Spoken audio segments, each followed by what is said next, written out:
الحمد لله رب العالمين والصلاة والسلام على أشرف المرسلين وعلى آله وصحبه أجمعين أما بعد أعوذ بالله من الشيطان الرجيم بسم الله الرحمن الرحيم والذين يقولون ربنا هب لنا من أزواجنا وذرياتنا قرة أعين وجعلنا للمتقين إماما صدق الله مولانا العظيم. ബഹുമാന്യരായ മുഅ്മിനീങ്ങളെ, സത്യവിശ്വാസികളെ, പടച്ചതമ്പുരാൻ നമ്മുടെ ഈ മജ്ലിസിനെ കബൂൽ ചെയ്യുമാറാകട്ടെ. നാം എല്ലാം ചെയ്തുപോയ ചെറുതും വലുതുമായ എല്ലാ പാപങ്ങളും പടച്ചതമ്പുരാൻ അവന്റെ വിശാലമായ കാരുണ്യം കൊണ്ട് നമുക്ക് പുറത്തു മാപ്പാക്കി തരികയും അവന്റെ സ്വർഗ്ഗലോകത്തിൽ അല്ലാഹു നമുക്ക് ഇടം നൽകി അനുഗ്രഹിക്കുകയും ചെയ്യുമാറാകട്ടെ.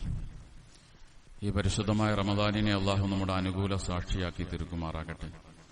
നമ്മുടെ നോമ്പും നമസ്കാരവും ഇബാദത്തുകളും എല്ലാം അല്ലാഹു നമ്മിൽ നിന്നും പൂർണ്ണാർത്ഥത്തിൽ കബൂൽ ചെയ്യുമാറാകട്ടെ.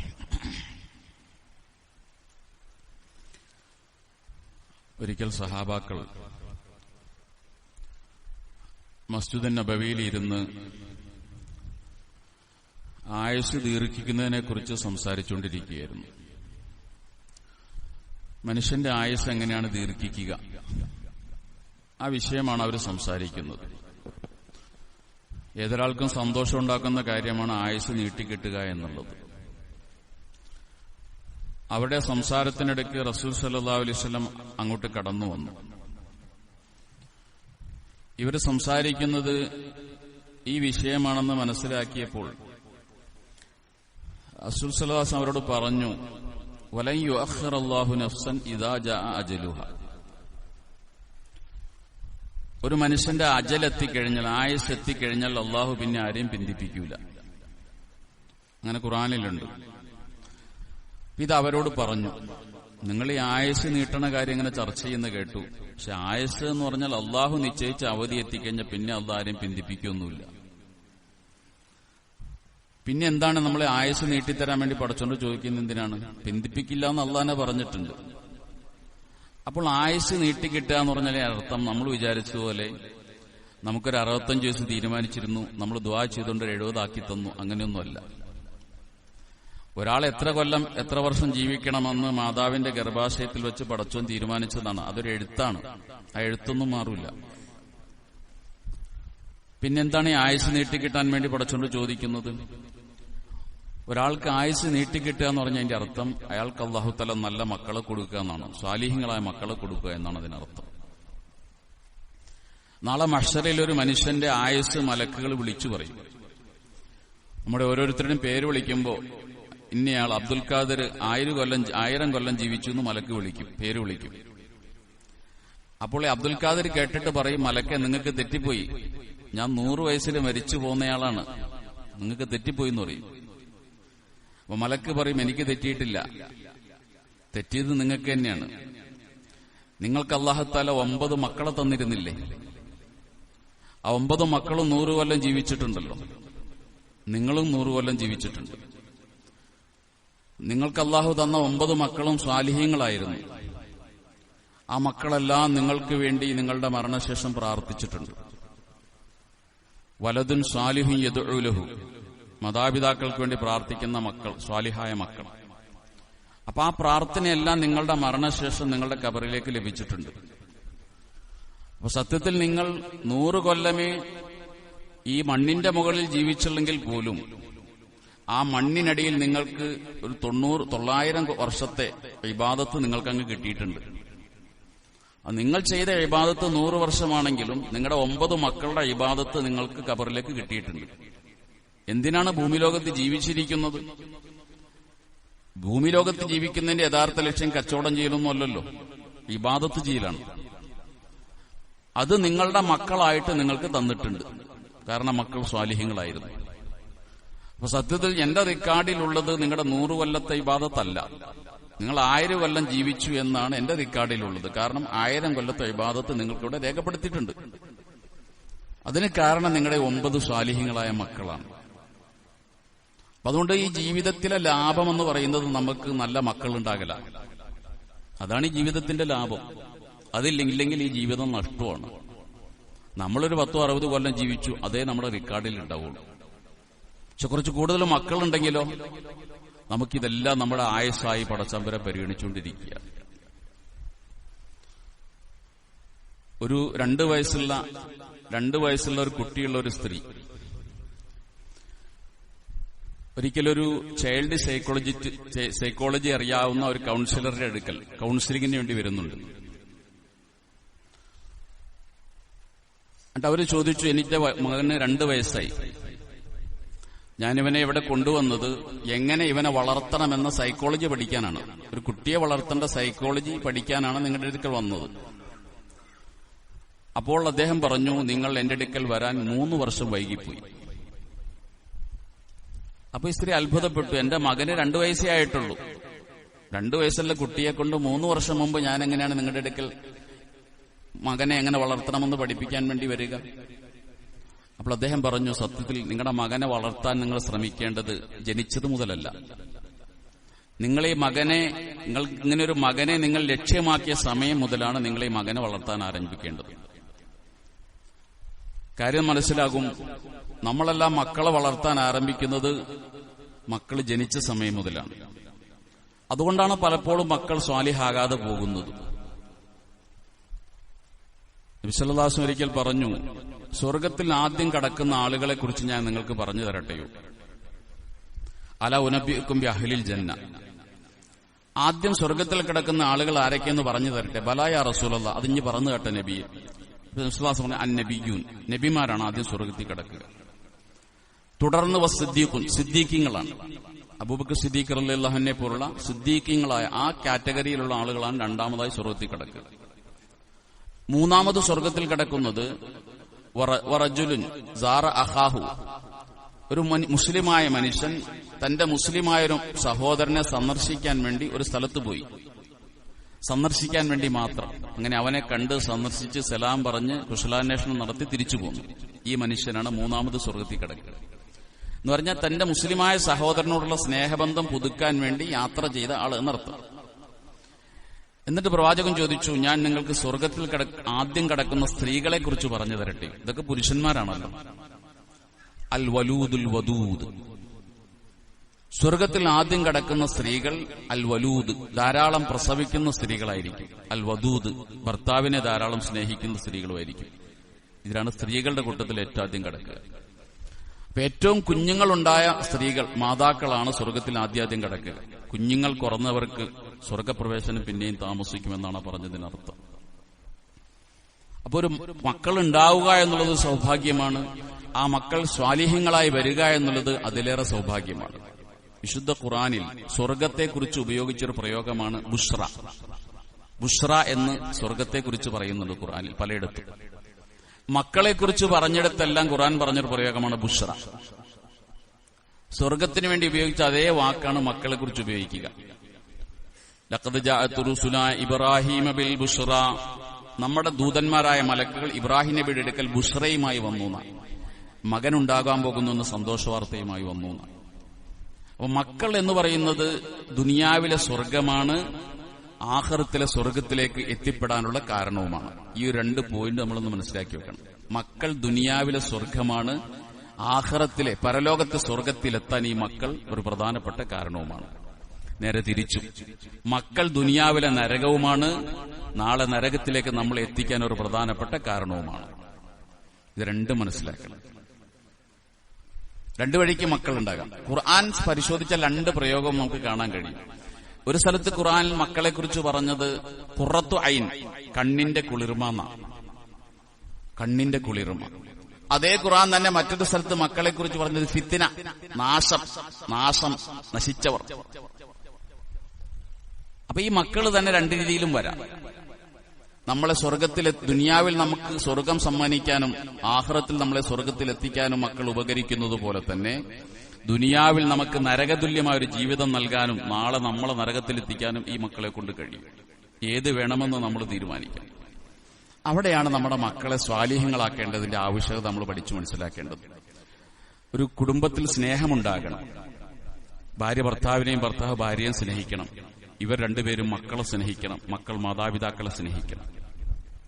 അതിനടിസ്ഥാനപരമായി വേണ്ടത് നമ്മുടെ മക്കൾ ഉണ്ടാകാൻ നമ്മൾ ആഗ്രഹിക്കുന്ന സമയം മുതൽ ആ മക്കൾ സ്വാലിഹ്യങ്ങളാകാൻ വേണ്ടി ആഗ്രഹിക്കണം. പലർക്കും മക്കൾ ഉണ്ടാകി പോവുകയാണ്, വേണ്ടാന്ന് വെച്ചിട്ടുണ്ടായി പോവുകയാണ്. ആഗ്രഹിച്ച് മക്കൾ ഉണ്ടാകണം, അതാണ് ഒന്നാമതായിട്ട് വേണ്ടത്. മക്കളെ ആഗ്രഹിച്ചുണ്ടാക്കണം. അങ്ങുണ്ടായിപ്പോയ മക്കളാണെങ്കിൽ നമ്മൾ ഉദ്ദേശിക്കും പോലെ വളരില്ല. മക്കൾ വേണമെന്ന ആഗ്രഹത്തിൽ മക്കളെ ആഗ്രഹിച്ച് മക്കൾ ഉണ്ടാകണം. അതിനാണ് പ്രവാചകൻ സല്ലല്ലാഹു അലൈഹി വസല്ലം വൈവാഹിക ജീവിതം തുടങ്ങുന്ന സമയം മുതൽ ചില കാര്യങ്ങൾ നമ്മളോട് സൂക്ഷിക്കാൻ വേണ്ടി പറഞ്ഞത്. ഒരു ഭാര്യയുടെ അടുക്കിലേക്ക് നീ ചെല്ലുമ്പോൾ നീ ഒരു പ്രാർത്ഥനയോടുകൂടി അവളുടെ അടുക്കിലേക്ക് ചെല്ലണം. അതിനു മുമ്പ് വാതിലടയ്ക്കുന്ന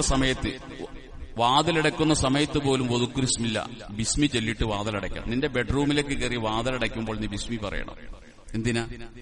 ബിസ്മി പറഞ്ഞടച്ചൊരു വാതിലും തുറക്കാൻ പിശാചിനാകില്ല. നിന്റെ ബെഡ്റൂമിലേക്ക് പിശാച് വരരുത്. അവിടെ നീയും നിന്റെ ഇണയും മാത്രമേ ഉണ്ടാകാൻ പാടുള്ളൂ. മൂന്നാമതൊരാൾ കടന്നു വരരുത്. വാതിലടച്ച് നീ ബിസ്മി ചൊല്ലി നീ വാതിലടയ്ക്കുക. എന്നിട്ട് പറഞ്ഞു ഒത്തഫൈ സിറാജ, നിന്റെ വിളക്കണയ്ക്കുക. അപ്പോഴൊന്ന് ബിസ്മി ചൊല്ലുക. ലൈറ്റ് ഓഫ് ചെയ്യുന്ന സമയത്തും ബിസ്മി ചൊല്ലുക. അവിടെയും പിശാചിന്റെ സാന്നിധ്യം ഇല്ലാതാക്കി. എന്നിട്ട് നീ നിന്റെ ഭാര്യയെ സമീപിക്കുന്നതിനും അവളുടെ ശരീരത്തിൽ തൊടുന്നതിനു മുമ്പ് നീ പറയണം അല്ലാഹുമ്മ ബിസ്മില്ലാഹി അല്ലാഹുമ്മ ജന്നിബി ശൈത്താന വ ജന്നിബന ശൈത്താന ഫീമാ റസഖ്തന. അവിടെയും ബിസ്മി ചൊല്ലിയിട്ടാണ് ഭാര്യയുടെ ശരീരത്തേക്ക് കൈവയ്ക്കാൻ പാടുള്ളൂ. അള്ളാഹുവിന്റെ നാമത്തിലാണ് ഞാനിത് ആരംഭിക്കുന്നത്. ഞങ്ങളുടെ ദാമ്പത്യ ജീവിതം ആരംഭിക്കുന്നത് പടച്ചോന്റെ നാമത്തിലാണ്.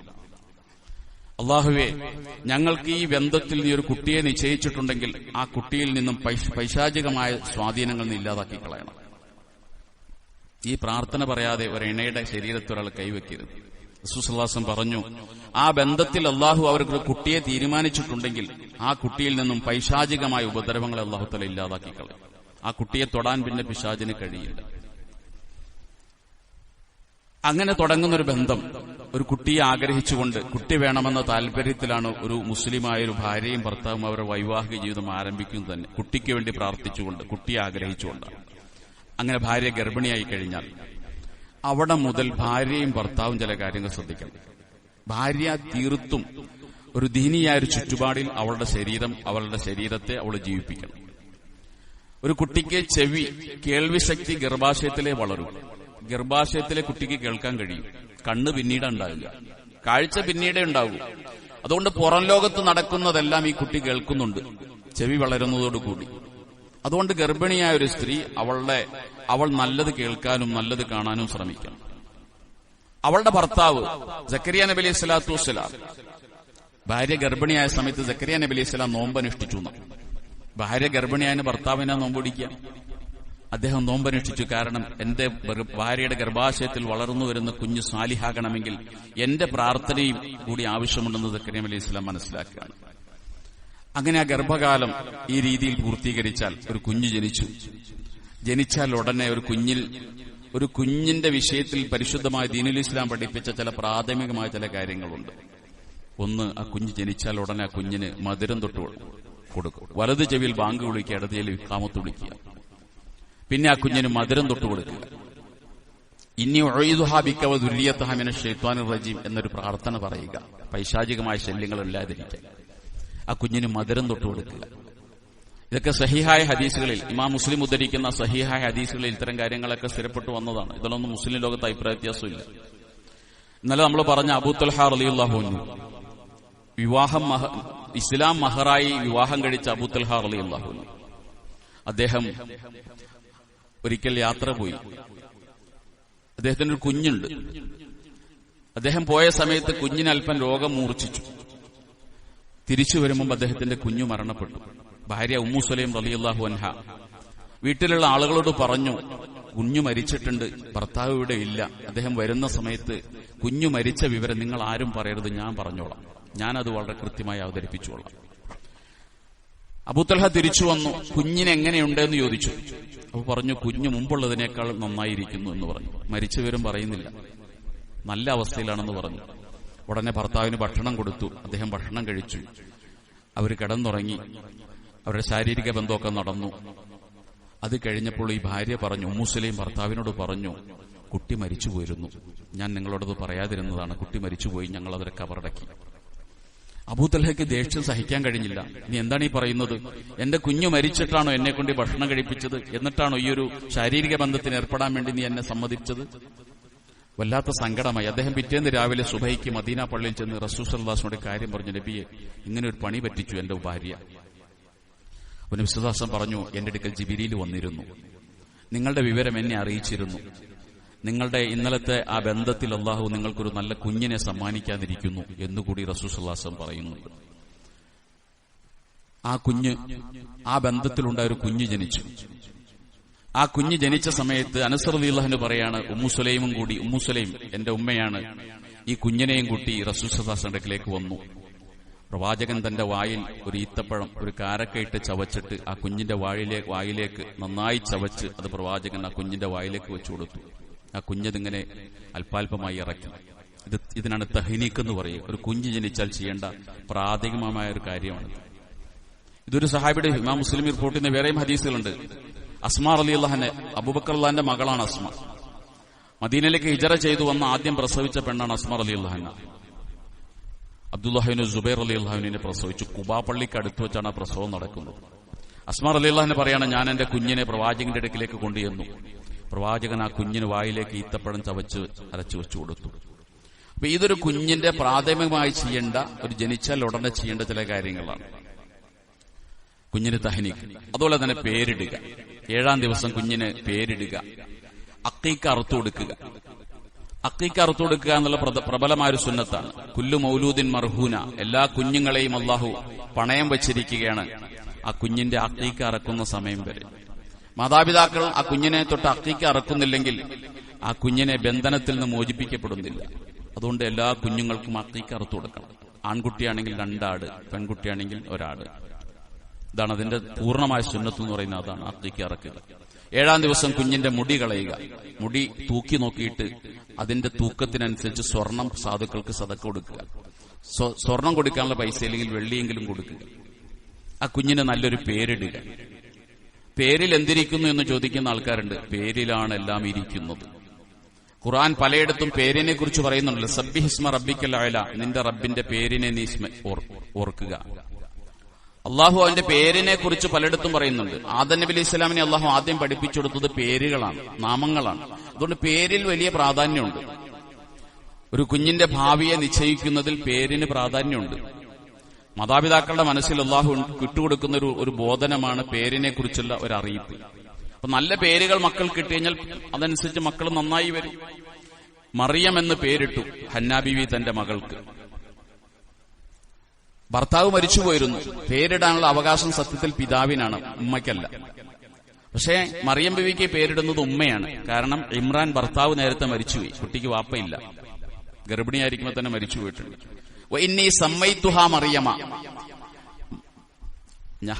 ഹന്നാബി പറയുന്നുണ്ട്, ഞാൻ എന്റെ മകൾക്ക് മറിയം എന്ന് പേരിട്ടു എന്ന് പറയുന്നുണ്ട്. ഈ മറിയം എന്ന പേര് തന്നെ മറിയമിനെയാണെന്ന് മേരി എന്ന് ക്രിസ്ത്യാനികളെ വിളിക്കുക. മേരി മറിയമാണ്. മറിയം സത്യത്തിൽ അറബി പേരല്ല. അതിനർത്ഥം ആബിദത്ത് എന്നാണ്. നല്ല ഇബാദത്തുള്ള സ്ത്രീ എന്നാണ് അതിനർത്ഥം തന്നെ. മറിയം നല്ലൊരു പേരിട്ടു. അപ്പൊ പേരിടുന്നതിൽ നല്ല കാര്യമുണ്ട്. കാരണം വിശ്വാസം പറയുന്നുണ്ട്, ഇന്നക്കും തുദഅഉന ബി അസ്മാഇക്കും വഅസ്മാഇ ആബായിക്കും, നിങ്ങളെ മഹ്ശറിൽ വിളിക്കപ്പെടുന്നത് നിങ്ങളുടെ പേരുകൊണ്ട്, നിങ്ങളുടെ വാപ്പയുടെ പേരുകൊണ്ടുമാണ്. ഇന്നയാളുടെ മകൻ ഇന്നയാളെന്നാണ് മഹ്ശറിലെ പേര് വിളിക്കുക. അപ്പോൾ ജനസമൂഹത്തിൽ വെച്ച് നിങ്ങളുടെ പേര് വിളിക്കുമ്പോൾ നിങ്ങളുടെ പേര് മോശമാണെങ്കിൽ ആളുകൾ നിങ്ങളെ പരിഹസിക്കും. അതുകൊണ്ട് ഫഹസ്സിനു അസ്മാഅക്കും, നിങ്ങൾ നിങ്ങളുടെ മക്കൾക്ക് നല്ല പേരിടണം. പേരുകൾ നന്നായിരിക്കുക. നബി സല്ലല്ലാഹു അലൈഹി വസല്ലം മോശമായ പേരുകൾ പലപ്പോഴും മാറ്റിയിട്ടുണ്ട്. ഒരു സ്ത്രീയുടെ പേര് ആസിയ എന്നാണെന്ന് പറഞ്ഞപ്പോൾ പ്രവാചകൻ ആ പേര് മാറ്റി ജമീല എന്നാക്കി. ആസിയ എന്ന പേരിനർത്ഥം തെറ്റുകാരി എന്ന, ദോഷം ചെയ്യുന്നവൾ എന്ന. ആ പേര് നബിതങ്ങൾ ജമീല എന്നാക്കി മാറ്റുന്നുണ്ട്. ഒരു സ്ത്രീയുടെ പേര് ചോദിച്ചു, ബറ എന്നാണെന്ന് പറഞ്ഞു. അപ്പൊ പ്രവാചകൻ ആ പേര് മാറ്റി സൈനബ് എന്നാക്കി മാറ്റി. ബറ എന്ന പേരിനർത്ഥം വെളിയിൽ നിൽക്കുന്നവൾ, പുറമ്പോക്ക് എന്നൊക്കെയാണ് ബറയുടെ അർത്ഥം. ആ പേര് മാറ്റി. അപ്പൊ അതുകൊണ്ട് പേരിൽ എന്തിരിക്കുന്നു എന്ന് ചോദിക്കരുത്. പേരിനകത്ത് കാര്യങ്ങളുണ്ട്. നല്ല കുട്ടികൾക്ക് നല്ല പേരിടാൻ വേണ്ടി ശ്രമിക്കുക. കുട്ടിക്ക് പിന്നീട് കൊടുക്കേണ്ടത് അദബാണ്, തർബിയത്താണ്. അവിടെയാണ് നമ്മൾ പരാജയപ്പെടുന്നത്. 1 വയസ്സ് മുതൽ 7 വയസ്സ് വരെ നമ്മൾ നമ്മുടെ മക്കൾക്ക് കൊടുക്കേണ്ടത് നല്ല തർബിയത്തും സ്നേഹവുമാണ്. അഖ്റ ഇബ്നു ഹാബിസ് എന്ന് പറയുന്ന ഒരു മനുഷ്യൻ പ്രവാചകന്റെ അടുക്കൽ ഇരിക്കുമ്പോൾ പ്രവാചകൻ തന്റെ പേരക്കുട്ടികളെ ചുംബിക്കുന്നുണ്ട്. അപ്പോൾ ഈ മനുഷ്യൻ അത്ഭുതത്തോട് ചോദിക്കുന്നുണ്ട്, ഈ പേരക്കുട്ടികളെ താങ്കൾ ചുംബിക്കുകയാണോ, മക്കളെ ചുംബിക്കുകയോ എന്ന അത്ഭുതത്തോട് ചോദിച്ചു. എന്നിട്ട് അദ്ദേഹം പറയുന്നുണ്ട്, ഇന്നലി അശ്റത്തമ്മിനൽ ഔലാദ്, എനിക്ക് 10 മക്കളുണ്ട്. മാ ഖബ്ബൽതു അഹദം മിൻഹും, ഞാൻ ഇന്നവരെ ഒരു കുട്ടിയെ ചുംബിച്ചിട്ടില്ല. 10 മക്കളുള്ള ഒരു പിതാവാണ് ഞാൻ, ഇന്നവരെ എന്റെ ഒരു മകനെ ഞാൻ ചുംബിച്ചിട്ടില്ല. അപ്പൊ പ്രവാചകൻ ചോദിക്കുന്നുണ്ട്, അവ അംലിക്കു ഇന്നസ അല്ലാഹു മിൻ കൽബിക റഹ്മ അഖ്റഅ, നിന്റെ മനസ്സിൽ കാരുണ്യമില്ല, എന്റെ മനസ്സിലെ കാരുണ്യമുണ്ട്, അതുകൊണ്ടാണ് ഞാൻ കുട്ടികളെ ചുംബിക്കുന്നത്. അതുകൊണ്ട് മക്കൾക്ക് സ്നേഹം കൊടുത്ത് വളർത്തണം. ആ സ്നേഹം നമ്മുടെ സ്പർശനത്തിലൂടെ അവരെ അറിയിക്കണം. അതിനാണ് മക്കളെ ചുംബിക്കാൻ വേണ്ടി പറഞ്ഞത്. മക്കളെ ചുംബിക്കണം, ഭാര്യമാരെ ചുംബിക്കണം, മാതാപിതാക്കളെ ചുംബിക്കണം, ഗുരുനാഥന്മാരെ ചുംബിക്കണം. അതിനൊക്കെ പ്രത്യേക സ്ഥലം പോലും ഉണ്ട്. മാതാപിതാക്കളെ ചുംബിക്കുന്നത് നെറ്റിയിലാണ്, അത് ബഹുമാനത്തിന്റെ ചുംബനാണ്. ഭാര്യമാരെ ചുംബിക്കേണ്ടത് ചുണ്ടിലാണ്, അത് സ്നേഹത്തിന്റെ പ്രേമത്തിന്റെ ചുംബനമാണ്. മക്കളെ ചുംബിക്കേണ്ടത് കവിളിലാണ്, ഗുരുനാഥന്മാരെ ചുംബിക്കേണ്ടത് കയ്യിലാണ്. അപ്പൊ ഇത്തരം ചുംബനങ്ങളൊക്കെ മനുഷ്യന്റെ സ്പർശനത്തിലൂടെ നമ്മുടെ സ്നേഹം പങ്കിടാനുള്ള വൈകാരികമായ ചില രീതികളാണ്. അതുകൊണ്ട് മക്കൾക്ക് കൊടുക്കേണ്ടത് സ്നേഹമാണ്. സ്നേഹം കിട്ടാതെ വളരുന്ന മക്കൾ വഴിതെറ്റിപ്പോകും, ഉറപ്പാണ് കാര്യം. അതുപോലെ തന്നെ മക്കളെ തർബിയത്ത്, ഒരു പിതാവ് തന്റെ മകന് കൊടുക്കാവുന്ന ഏറ്റവും വലിയ ദാനമെന്ന് പറയുന്നത് അവർക്ക് തർബിയത്ത് കൊടുക്കുക എന്നുള്ളതാണ്. ദീനീയായ അന്തരീക്ഷത്തിലൂടെ മതചിട്ടയിലൂടെ മക്കളെ വളർത്തിക്കൊണ്ടുവരിക എന്നുള്ളതാണ്. അവിടെയാണ് ഒട്ടനവധി മാതാപിതാക്കൾ പരാജയപ്പെടുന്നത്. മക്കൾക്കെല്ലാം കൊടുക്കും, അവർ ചോദിക്കുന്നത് എന്തും കൊടുക്കും, പക്ഷെ മക്കളെ ദീനീയായി തർബിയത്തോടെ വളർത്തുന്ന വിഷയത്തിൽ മാതാപിതാക്കൾ പരാജയപ്പെടും. സത്യത്തിൽ ഒരു രക്ഷകർത്തൃത്വം എന്ന് പറയുന്നത് മക്കൾ ചോദിക്കുന്നതെല്ലാം വാങ്ങിക്കൊടുക്കലല്ല. അങ്ങനെ ആയിരുന്നെങ്കിൽ ലോകത്തെ ഏറ്റവും മോശപ്പെട്ട പിതാവ് മുഹമ്മദുർ റസൂലുള്ളാഹി സ്വല്ലല്ലാഹു അലൈഹി വസല്ലം ആകേണ്ടിയിരുന്നു.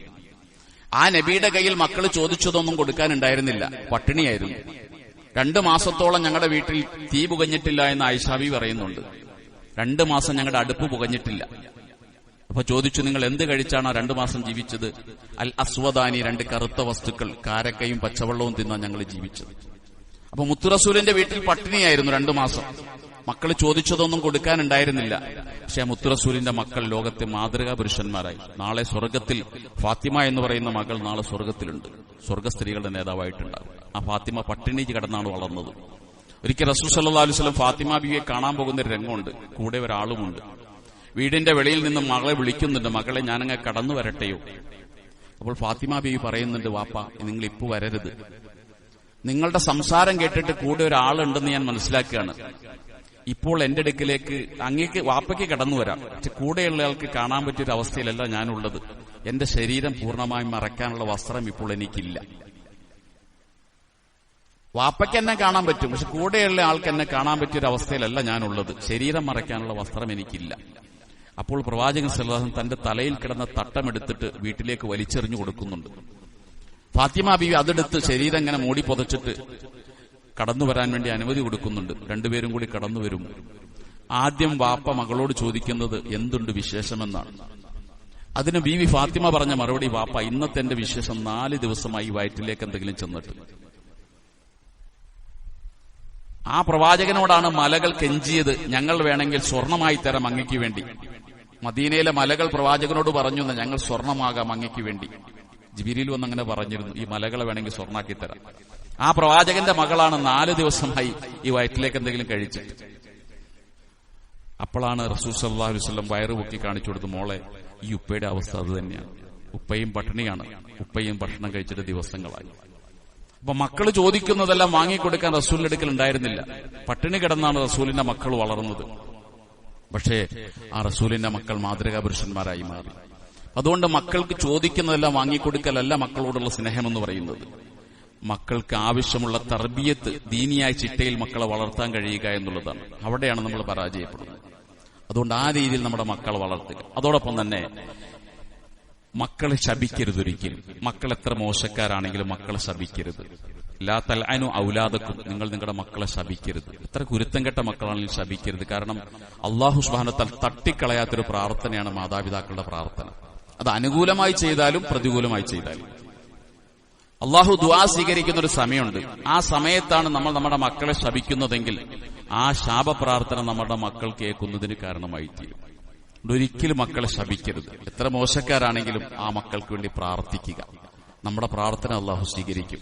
വിശുദ്ധ ഖുർആൻ മാതാപിതാക്കൾക്ക് വേണ്ടി പ്രാർത്ഥിക്കാൻ ഒരു സ്ഥലത്തേ പറഞ്ഞിട്ടുള്ളൂ. ഒരു സ്ഥലത്ത്, റബ്ബിർഹംഹുമാ കമാ റബ്ബയാനി സഗീറ, പക്ഷെ മക്കൾക്ക് വേണ്ടി പ്രാർത്ഥിക്കാൻ ഖുർആൻ നിരവധി സ്ഥലങ്ങളിൽ പറയുന്നുണ്ട്. മാതാപിതാക്കൾ മക്കൾക്ക് വേണ്ടി പ്രാർത്ഥിക്കുക. കാരണം ആ പ്രാർത്ഥന വളരെ സ്വീകാര്യമായൊരു പ്രാർത്ഥനയാണ്. എല്ലാ പ്രവാചകന്മാരും തങ്ങളുടെ മക്കൾക്ക് വേണ്ടി പ്രാർത്ഥിച്ച കാര്യം ഖുർആൻ പറയുന്നുണ്ട്. ഇബ്രാഹിം നബി മക്കൾക്ക് വേണ്ടി പ്രാർത്ഥിച്ച കാര്യം പറയുന്നുണ്ട്. എല്ലാ പ്രവാചകന്മാരെയും പ്രാർത്ഥനയാണ്. അതുകൊണ്ട് മക്കൾക്ക് വേണ്ടി നന്നായിട്ട് പ്രാർത്ഥിക്കുക, അവർ സാലിഹാകാൻ വേണ്ടിയിട്ട്. അതോടൊപ്പം തന്നെ മക്കൾ കുരുത്തം കിട്ടുപോയാൽ മക്കളെക്കാൾ അള്ളാഹുവിനേക്കാളും റസൂലിനേക്കാളും മക്കളുടെ അഭിപ്രായങ്ങൾക്ക് നമ്മൾ സ്ഥാനം കൊടുക്കാതിരിക്കുക. ഇന്നലെ ഞാൻ നൂഹ് നബിയുടെ മകന്റെ കഥ പറഞ്ഞല്ലോ. നൂഹ് നബിയുടെ മകൻ കുരുത്തം കെട്ട് പോയപ്പോൾ അള്ളാഹു എന്താ പറഞ്ഞത്? നൂഹ് നബി അള്ളാഹുവിനോട് പറഞ്ഞു, പടച്ചവനെ, നീ എന്റെ കുടുംബത്തെ രക്ഷപ്പെടുത്താമെന്ന് പറഞ്ഞിരുന്നു. വൈന്ന വാഴതക്കൽ ഹക്കു, നിന്റെ വാഗ്ദാനം സത്യമാണെന്ന് ഞാൻ മനസ്സിലാക്കിയത്. പക്ഷേ നീ ആ വാക്ക് പാലിച്ചില്ല. എന്റെ മകനെ നീ വെള്ളത്തിൽ മുക്കിക്കളഞ്ഞു. അള്ളാഹു പറഞ്ഞൊരു വാക്കുണ്ട്, നൂഹേ ഇന്നഹു ലൈസ മിൻ അഹ്ലിക, അവൻ നിന്റെ കുടുംബത്തിൽപ്പെട്ടവനല്ല. നിന്റെ മുതുകിൽ ജനിച്ചവനാണ്, പക്ഷെ നിന്റെ മകൻ നിന്റെ കുടുംബത്തിൽപ്പെട്ടവനല്ല. അതുകൊണ്ടാണ് ഞാൻ രക്ഷിക്കാതിരുന്നത്. നിന്റെ കുടുംബത്തെ ഞാൻ രക്ഷപ്പെടുത്തും. ഇന്നഹു അമലുൻ ഗൈറു സാലിഹിൻ, അവൻ കുരുത്തം കെട്ടവനാണ്. നൂഹ് നബിയോട് മകനെ കുറിച്ച് അള്ളാഹു പറയാണ്. അതുകൊണ്ട് മക്കൾ വിളിക്കുന്ന വഴിക്ക് നമ്മൾ പോകുകയല്ല വേണ്ടത്. മക്കൾ അള്ളാഹുവിന്റെയും റസൂലിന്റെയും മാർഗം വിട്ടാണ് സഞ്ചരിക്കുന്നതെങ്കിൽ അവരുടെ ഇഷ്ടാനിഷ്ടങ്ങൾക്ക് നമ്മൾ ഒരിക്കലും നിന്നുകൊടുക്കരുത്. നമ്മൾ പറയുന്ന ദീനിലേക്ക് അവര് വരുന്നില്ലെങ്കിൽ അവര് പറയുന്ന ദുനിയാവിലേക്ക് നമ്മൾ പോകരുത്. കല്യാണം നടത്തുമ്പോ മക്കളുടെ അഭിപ്രായമാണ് നമ്മൾ പലപ്പോഴും സ്വീകരിക്കുക. അത് മക്കൾ അങ്ങനെ പറഞ്ഞു, അതുകൊണ്ട് അങ്ങനെ ഇരിക്കട്ടെ. അപ്പൊ മക്കള് പറയുന്നതിനല്ല, ദീന് ആരെങ്കിലും അള്ളാഹുവിനേക്കാളും അവന്റെ റസൂലിനേക്കാളും മക്കളുടെ ഭാര്യയുടെ അഭിപ്രായങ്ങൾക്ക് മുൻഗണന കൊടുത്താൽ അള്ളാഹുവിനെ നരകത്തിലേക്ക് മുഖം കുത്തിയെറിയും. അതുകൊണ്ട് ദീനനുസരിച്ച് മക്കൾ ജീവിക്കുന്നില്ലെങ്കിൽ മക്കൾ പോകുന്ന വഴിക്ക് നമ്മൾ പോകാൻ ഒരിക്കലും നിൽക്കരുത്. മക്കളെ സ്വാലിഹാക്കാൻ വേണ്ടി മക്കൾക്ക് വേണ്ടി അള്ളാഹുവിനോട് പ്രാർത്ഥിച്ചുകൊണ്ടിരിക്കുക. ചുരുക്കത്തിൽ അള്ളാഹു ഈ ദുനിയാവിൽ തരുന്ന ഏറ്റവും വലിയ സൗഭാഗ്യമാണ് മക്കൾ എന്ന് പറയുന്നത്. ഈ ദുനിയാവിൽ തരാവുന്ന ഏറ്റവും വലിയ പരീക്ഷണവുമാണ് മക്കൾ എന്നുള്ളത്.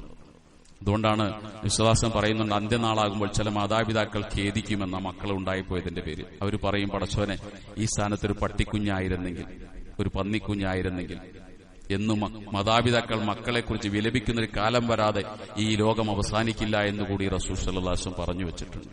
അതുകൊണ്ട് നല്ല മക്കൾക്ക് വേണ്ടി നമ്മൾ പ്രാർത്ഥിക്കുക, നല്ല മക്കൾക്ക് വേണ്ടി പരിശ്രമിക്കുക, പരിശുദ്ധ ദീനുൽ ഇസ്ലാം പഠിപ്പിച്ച ആദാബുകൾ നമ്മൾ പാലിക്കുക. അള്ളാഹു അനുഗ്രഹിക്കുമാറാകട്ടെ. നമ്മുടെ മക്കളെ അള്ളാഹു തആല സ്വാലിഹീങ്ങളും സാലിഹാത്തുമാക്കി മാറ്റി തീർക്കുമാറാകട്ടെ. വാഖിറു ദഅ്വാനാ അൽഹംദുലില്ലാഹി റബ്ബിൽ ആലമീൻ.